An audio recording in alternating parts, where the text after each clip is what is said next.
So now I'm going to go into our last pose, which is become sort of an iconic one for our studio. The funny thing was when we were shopping for the furniture for the new studio, a lot of it's from IKEA. And so we were out at IKEA and came across this chair walking through, and all of a sudden I just lay down in it in this pose, and Michelle's looking at me like I'm crazy, and she's like, "What are you doing?" I'm like, "If I can fit in this chair and this pose works, I'm like, it's going to be amazing." Not necessarily with me, but it has been ever since. So much so to the point that we need to replace the chair because we have used it so much for this pose and several others.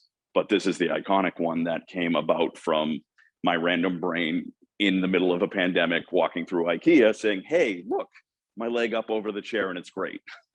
So let me get the light up a little bit higher.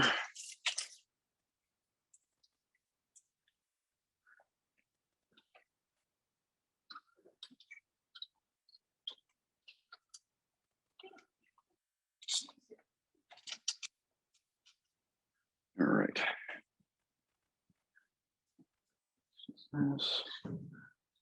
Right there.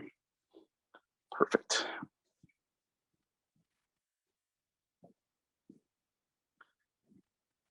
All right, so the keys to this pose, you want to have your body sort of half about to fall off, because if you're on the chair completely, you're going to flatten out your booty and lose that curve. Like you can see where she is right there. But as soon as she comes and scoots herself this way, you regain that curve.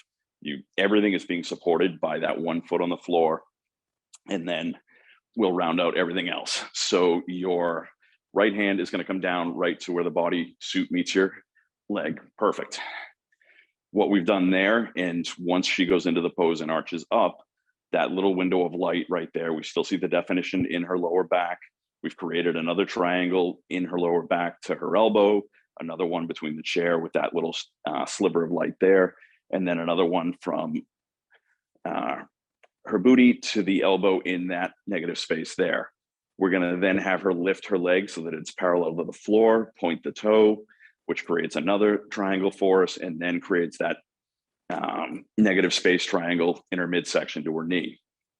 Your left arm is going to come up over the top, right fingers to the edge of the hairline. You want to be very careful when you're doing this, that you don't look like you have a headache, but also that your chin doesn't end up connecting with your bicep, or your nose doesn't end up connecting with your forearm, because then right there, she looks like she's got a gigantic nose.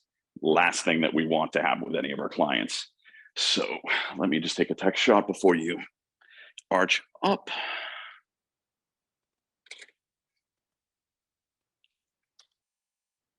That needs to come in a little bit more right there.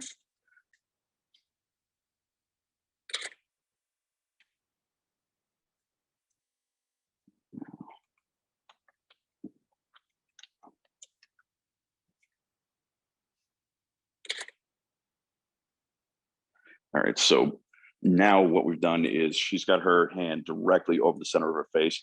We want to have her push her hand a little bit more towards the back temple so that she's not creating that hard shadow right down across her middle of her face, blocking the light. Hold on.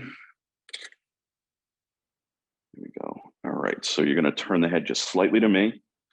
You're going to turn the body just a little bit to me from the chest right there. And when I tell you, you're going to arch up, hold it, and go. Lift that leg just a little bit. Give me that slight breathless look. Turn the head to me severely, eyes open. And relax. So we can see all of the little slivers of light still give that beautiful definition to her body,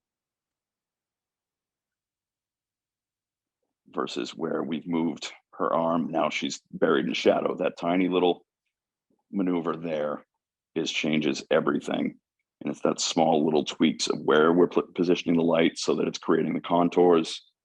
And in this, everyone thinks that, oh, I can't do that, I can't arch, or I'm not going to look good in this. This is another one of those poses that's extremely dramatic, but allows for a lot of leeway as to how you do it. It's where the hands are placed to create that shape and pulling up through that length. And just the fact that you're arching is going to elongate everything through here, which is going to slim down the waist. It's going to create that beautiful line and silhouette if it's lit correctly. The other big thing that I forgot to mention in this one, the backlight is what looks like it's lighting the scene a lot.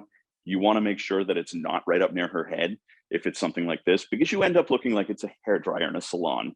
And that's the last thing that you want to have, is this thing protruding from there. So that is the end of what we're going to do for posing.